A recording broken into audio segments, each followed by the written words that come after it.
पाट्यावर ना लसूण मिरची वाटू. लसूण घ्यायचा, मिरच्या घ्यायच्या, मीठ घ्यायचं, लसूण भरपूर घ्यायचा लसणाची चटणी करायला. आणि पाट्यावर वाटलेली ती मिरची छान लागते लसणाची. हे बघ आता मी वाटते मिरची लसणाची. अगोदर मिरची मीठ वाटायचं आणि नंतर लसूण मागून वाटायचं आणि ती मिरची छान लागते. पाटी स्वच्छ धुतला मग काय पाट्यावर चांगली मग वाटून घ्यायची. पाट्यावर मिरची चवदार लागते. लसूण नंतर वाटायचा.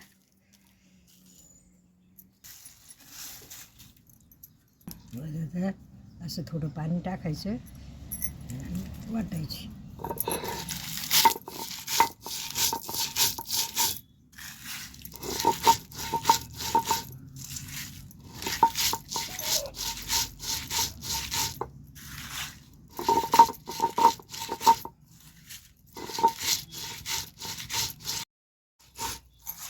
हे बघा आता मीठ मिरची वाटून घेतली.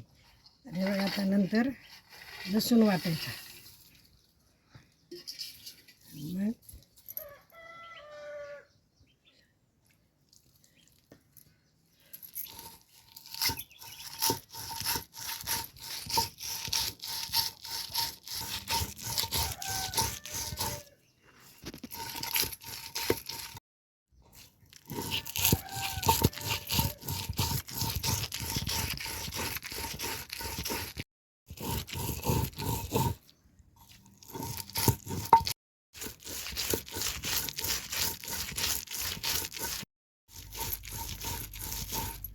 म्हणजे आज लसणाच्या साली काही बारीक नाही हे नाही करायच्या, काढून नाही घ्यायच्या. ह्या अशा बारीक घासून घ्यायच्या. घ्या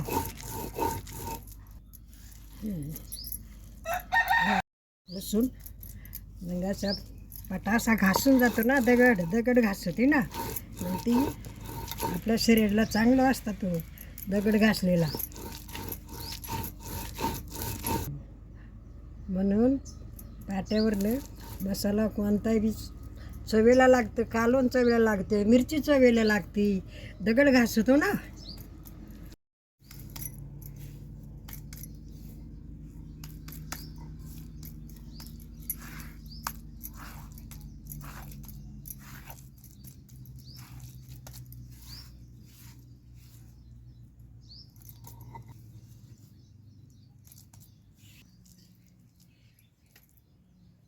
लसूण चटणी, लसूण मिरची वाटली.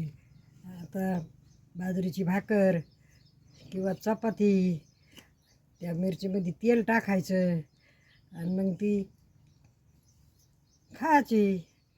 पण आता काय आम्ही पहिलं कोरके शिळा भाकरीचे लाल जरद कोरके करायचं, तेल टाकायचं, हे करायचं. मी लसूण चटणी, पापड भुजायचा, त्याच्यात पापड चुरायचा मिरचीत आणि मग ते एकत्र तेलामध्ये करून खूप खायला चव छान लागायचं. आता खाती नाही लोक. चपातीबरोबर भाकरीबरोबर छान लागते ही चटणी. तुम्ही करून पहा. तेल टाका, एक पापड भुजा, त्याच्यात असा चुरगाळा, चपाती बाजरीच्या भाकरीबरोबर बघा खाऊन कशी चव लागते.